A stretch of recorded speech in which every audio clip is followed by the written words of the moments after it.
So welcome back, guys. I got a very exciting video for you today. We're going to find out once and for all who is the king of splitters.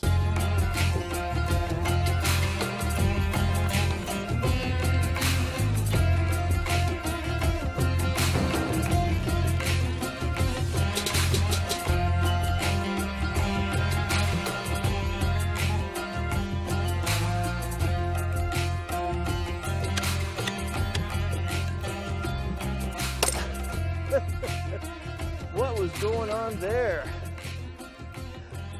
So it seems to me one of the most important things in a test like this is consistency. We got to have consistent wood to get an accurate outcome, right? How much more consistent can we get than 2 rounds from the exact same tree? So let me fire up the chainsaw. We'll cut out 4 rounds here. We're going to try 2 splitting methods. We're going to try working around the corners, knocking the edges off, and then we'll do the traditional pie method. I think this is going to give us a pretty good answer on which one is the best splitter.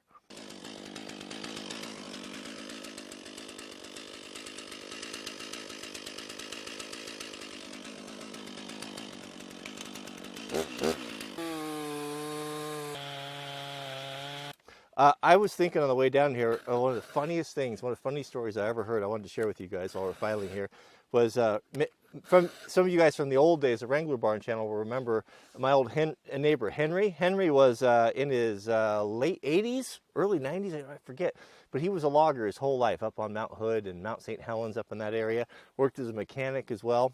And he was one of the most brilliant guys I ever met, smartest guys, mechanical genius, and he never learned to read.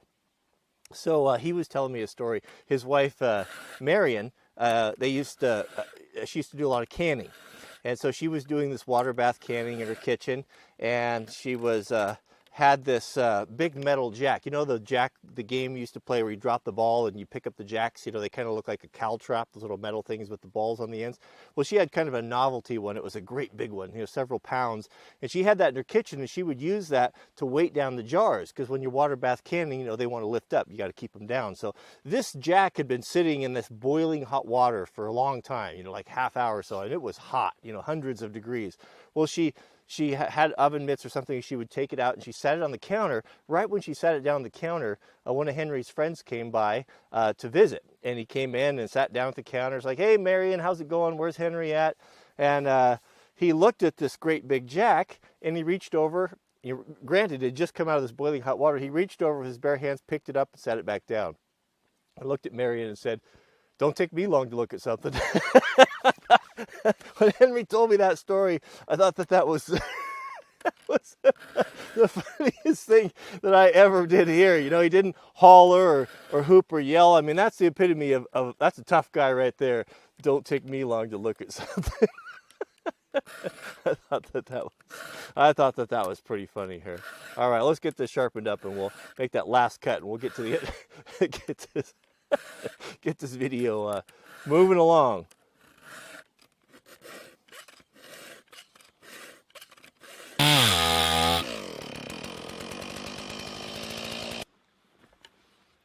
Got my saw stuck.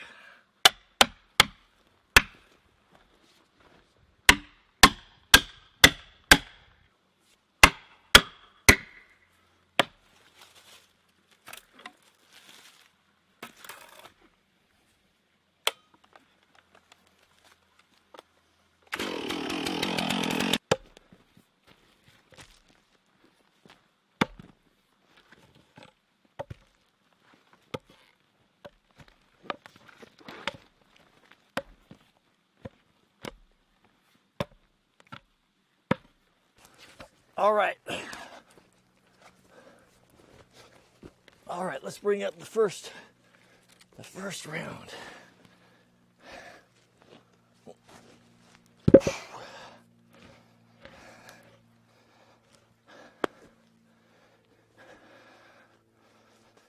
All right, let's talk about 2 radical different schools of thought right here. So first off, this is my go-to right here. This is the Prandy. I don't know what it's called. I call it the Bismarck because it reminds me of everything that's German. Big, strong, overbuilt, big. Powerful, lasts a long lifetime.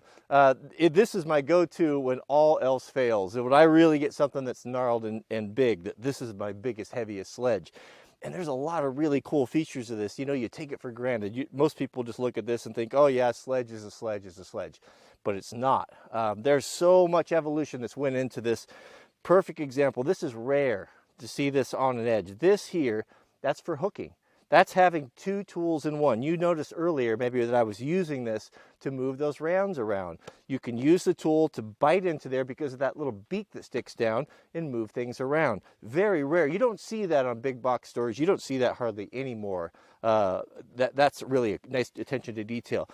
A long taper. Look at that beautiful taper in this thing. It's got a long taper so you don't have a great big bulbous end on it that when you strike into something wet wood that you've had mauls that just bounce out. Very frustrating. You don't get so much of that here because of just the superior design and shape. Now this over here, the Chopper One, this is a very different school of thought here. This is more of a splitting axe rather than a splitting maul.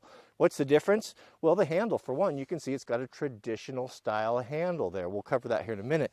But a little bit faster swinging speed, a little bit different concept. Of course, the Chopper One has this mechanical advantage. Then that's what we're here to find out today. Is this going to be superior to the traditional heavy maul? As these little wings flip out there, is it going to blow this wood away? It's going to knock it out. So that's what we'll find out. That's what we're going to find out today. Let's cover the handles real quickly, and then we'll get into the test. So not only do the heads share a completely different school of thought when it comes to splitting wood, so do the handles. You want to see two perfect examples of how handles should be done? Right here. Oh, so much of this. I could go on and on about this all day. Again, to the casual observer, you're just going to think it's a handle, right? No, man, this Prandy, I wish Prandy axes were available in the States instead of just Europe, because man, they are, the more that I use them, you know, they have become, next to Grand Force Brooks, my go-to axes, the ones that I keep. Axes come through my hands all the time. The ones that I'm really reluctant to give away are these. I just love them. They're so much good to say about them. Just the handles alone would be a video. Look at this strong, heavy handle right here. But what it does is it gives you that strength up here where you have a tendency to overstrike. We've all done that. You'll look at mauls and they're beat up right there. Gives you some longevity there. It gives you you can make a few mistakes on it, not break your handle. And then it tapers down here to where your hands are going to be working into a nice, comfortable, more manageable size. This is too fat. This is just right. But they don't stop there. And here's where the rubber meets the road. And what you don't see is it actually has a little palm swell on it. That really helps with fatigue. And it's not typically done because it costs more money. You have to start with a much bigger piece of wood to end up with that. And then there's so much to this handle. I can't even tell you. From the way it's hung to the eye, it's really, really well done. But it's a straight handle, and that's what you usually get from a maul. Now this here is a splitting axe. Now these are more popular.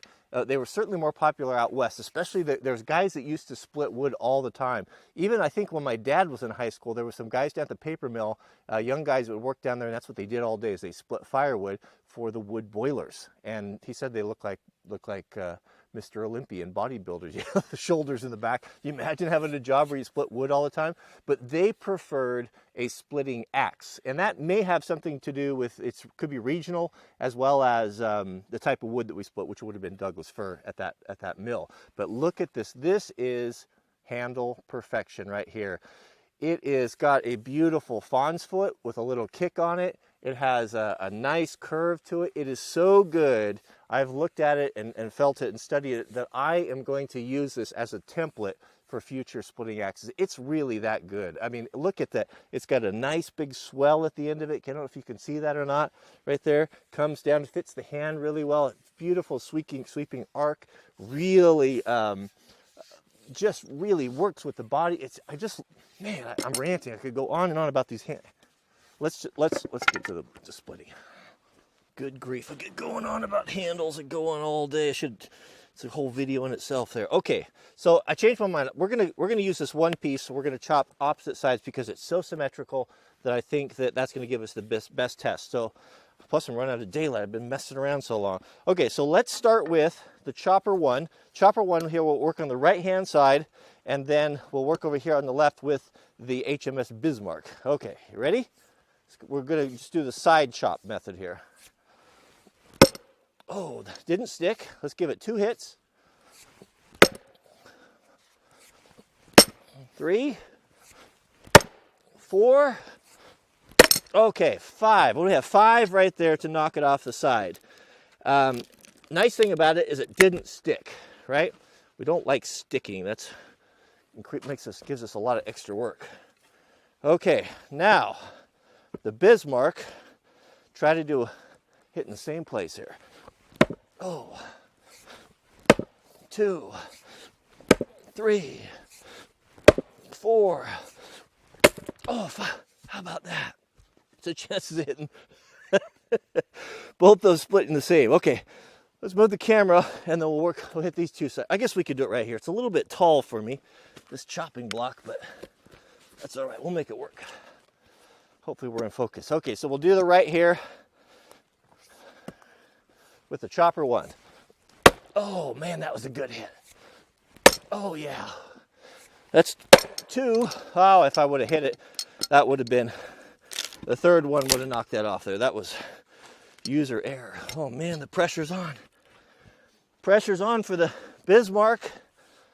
Got the same piece of wood, pretty consistent here. Here we go, ready? Oh, that was a good one. That felt the crack. Oh, 2. Again, the same thing. I'll back up a little bit. Okay, so we got 3 again. 3 again. See, remember, we talked about the fibrous. I wonder if that chopper would have knocked that one off if I would have hit it right. Okay, now we got 2 more splits here. Can we do it in one with the chopper 1? Here we go. Oh yeah, look at it blasted apart. No fibers remaining, right? That's pretty good. Where were we? We're on the top there? Yeah, right there. Will the Bismarck, will it chop in one here? Let's see. Oh yeah. Even with more authority, if I had to admit it.